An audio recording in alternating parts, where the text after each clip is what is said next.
Vamos agora ao lugar do mundo onde um grupo de mulheres é condenado desde o nascimento a uma vida de humilhações e de violência. Esse lugar é a Índia, um país com um sistema de divisão social bastante rígido. São chamadas castas. Quem nasce na camada mais baixa é chamado de Dalit, ou intocável. Mas o nome não significa privilégio algum.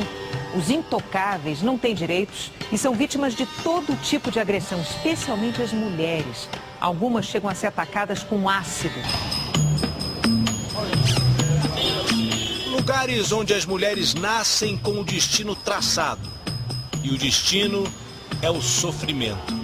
Abusos sexuais, estupros, abortos, abandonos de bebês apenas por serem meninas, mutilações, agressões físicas. O Fantástico vai mostrar o país que é chamado de maior democracia do mundo, com mais de 1 bilhão e 200 milhões de habitantes, mas que considera muitas das suas mulheres pessoas não respeitáveis.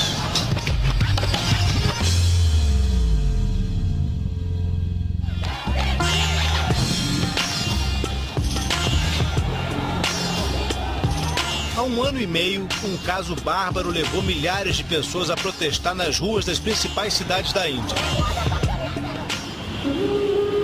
Ao sair do cinema na capital Nova Delhi, um casal entrou num ônibus na frente de um shopping center. Durante a viagem, eles foram espancados por 6 homens. Os agressores estupraram a mulher Jyoti Singh, de 23 anos. Os dois foram jogados do ônibus em movimento e 13 dias depois, Jyoti morreu. A sociedade indiana é dividida em castas, grupos em que o filho herda a condição social dos pais.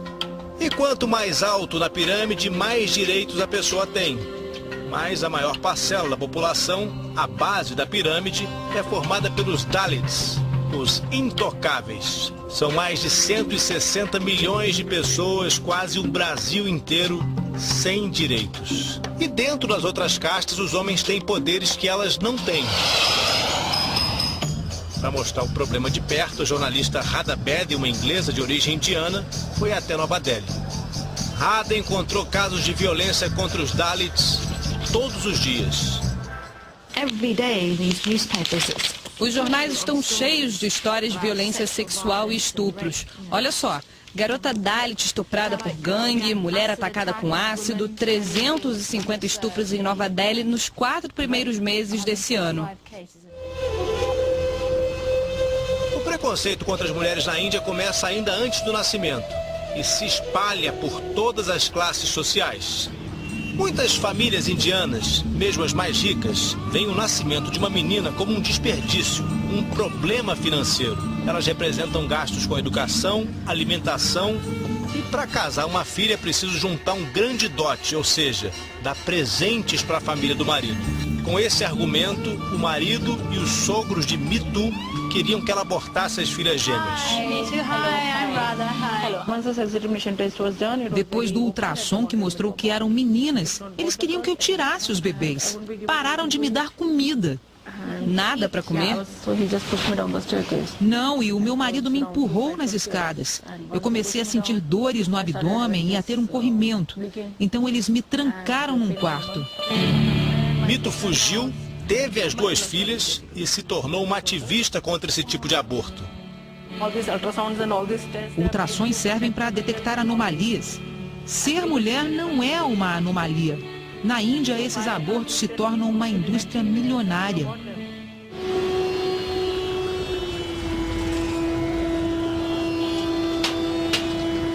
Decidir abortar com base no sexo do bebê é crime na Índia, mas a prática é muito comum.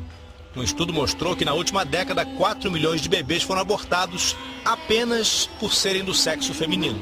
E as bebezinhas muitas vezes são abandonadas pela família. A Índia inteira conhece esse tipo estranho de orfanato, só para meninas.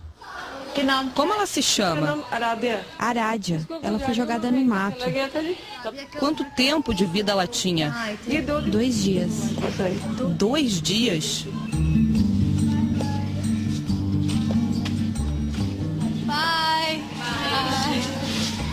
Crescer, para elas, não é garantia de sobrevivência. Um como foi o caso de Jyoti Singh, estuprada e jogada do ônibus. Para o pai, ela era a esperança da família. Ela estudava para ser fisioterapeuta. Eram 9 horas da noite quando ela ficou inconsciente. Pus a mão sobre a cabeça dela e ela me beijou. Depois não abriu mais os olhos e deixou esse mundo. Radha foi conversar com o advogado da família de Jyoti. Nice to meet you. O que é ser respeitável? Quando você olha para uma pessoa e sente respeito por essa pessoa, então ela é respeitável. Se ela fosse respeitável, isso nunca teria acontecido. Então o senhor acha que ela foi responsável por ter sido estuprada e morta? Sim, não dá para dizer que apenas os estupradores foram os responsáveis. Ela também foi responsável. Na Índia ainda existe mais uma forma recorrente de violência contra as mulheres. Uma agressão extrema, selvagem e covarde. 80% desses casos em que as mulheres são atacadas com ácido são cometidos por homens ciumentos que não querem que a mulher se case com mais ninguém. Entre 2010 e 2012 foram 225 ataques. Em 2002 tinham sido 496. Houve uma queda, mas ainda assim são números absurdos. As vítimas raramente morrem, ficam desfiguradas e muitas vezes cegas. Tuba foi atacada com ácido quando tinha apenas 14 anos. O rosto dela ficou deformado demais.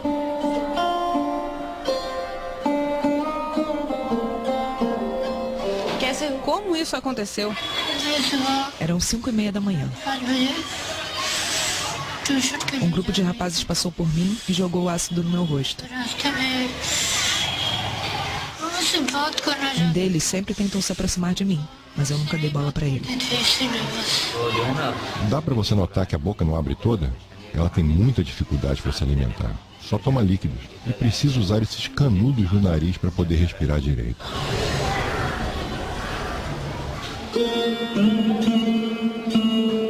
Quatro dos homens que atacaram Tuba foram presos e ainda esperam pelo julgamento. Eu queria que eles também tivessem ácido jogado nos rostos deles, como fizeram comigo.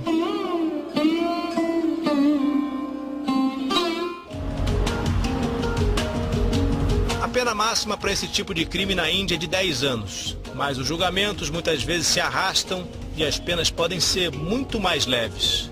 A violência frequente contra as mulheres na Índia chamou a atenção dos órgãos internacionais.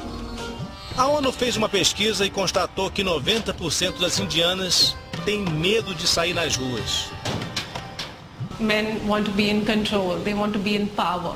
Os homens querem mostrar poder, mostrar que estão no controle.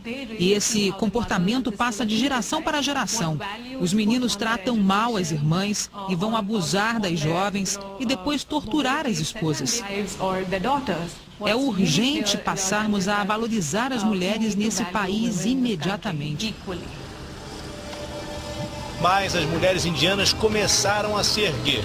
E os protestos depois da morte de Jyoti mostram que já existe um movimento na Índia pela valorização da mulher.